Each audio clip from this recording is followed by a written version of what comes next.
Hey, what's up? I'm the Cartoon-theorist YT. Episode 3 of Season 2, Echoes of the Past, is the best episode of Season 2 so far in my opinion. The episode was about King learning the truth behind his past. While he may not be the King of Demons, we know someone who rules over the Boiling Isles who might be connected to King. Instead of breaking down the episode, I'll put together the pieces it left behind. Spoiler warning in case anything I say comes true. With that said, let's start the show. So first off, we learn in this episode that King was born in a castle hidden away from the outside world. A flesh and bone monster guarded him but failed to stop either from getting him. Fans thought that King's collar prevented people from knowing who he is, as even though he is on a wanted poster, the Emperor's guards never capture or remember him. I think the reason has something to do with Emperor Belos. We know Emperor Belos might be able to speak to the Titan. I think the theory about King being a reincarnation of the Titan could still be true. I found this new detail. I don't think it's a coincidence that in the deleted scene from episode 6 of this season, that the Titan is doing the same pose that we see King do in episode 3 of this season. This could be foreshadowing for their connection. The reason Belos doesn't arrest King could be because King is the reincarnation of the Titan. Jumping into it, this castle we saw could have been Emperor Belos' first one.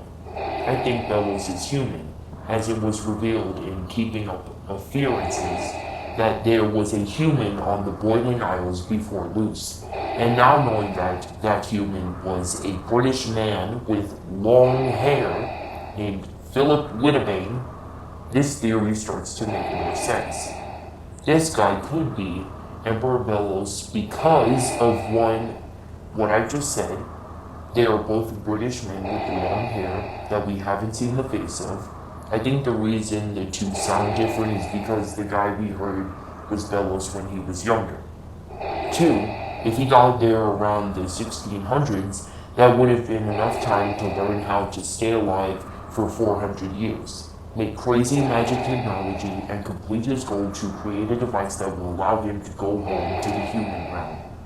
Once he entered the demon realm, he might have found this island. He would need a home to protect himself from acid rain, dangerous magical creatures, and other challenges of the demon realm. In Echoes of the Past, we learn this island is a day away from the Boiling Isles, so witches wouldn't have the need to find it. Of course, Belos would eventually travel and find the Boiling Isles, disguising himself as a witch. He would eventually learn all about magic, but always from hiding, never at a school. And eventually, he would learn how to replicate such magic with technology.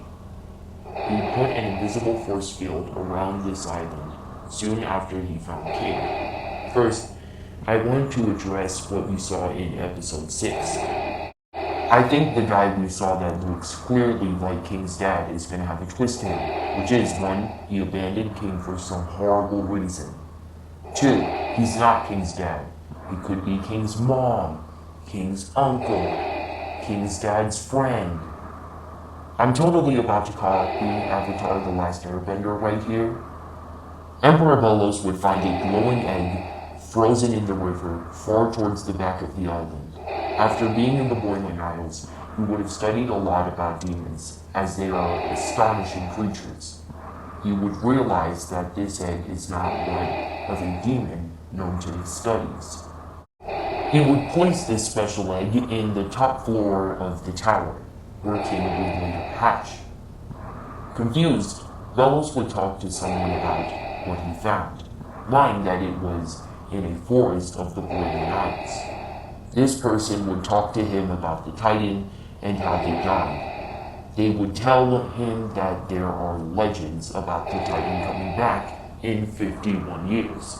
This takes place a year before he forced himself into power. He would imagine how the Titan lived, even drawing cave drawings. After some time thinking about it, he would plan to go into power.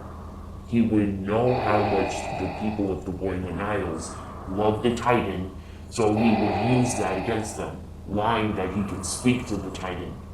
All who didn't follow him would be quote-unquote proven wrong, as he can manipulate flesh of which he would say belongs to the Titan, and then he would kill him. Knowing that Belos couldn't raise King, he would leave him behind, but not without leaving a guard made out of bones and flesh to protect him, knowing how special he is to his plan. When King said he heard a roar that meant son, I think it could be one of two things. One, Belos is saying son in a demon language because he thought of King as his son. Two, it was just muffled words that King's mind made him believe meant son. I mean, it's not impossible, seeing as King forgot a ton of his past just from cracking one of his horns. As for the old markings, well, simply the reason it's not in any of Lilith's books is because Emperor Belos made them himself. Not to make a secret language, but just as, decoration. Hold up, I see you going to the comment section and the dislike button, but come on, that's the only reason I could see that happening. Soon we'll know all the answers to King's past. But for now, let me know what you think in the comments down below. Is this theory possible?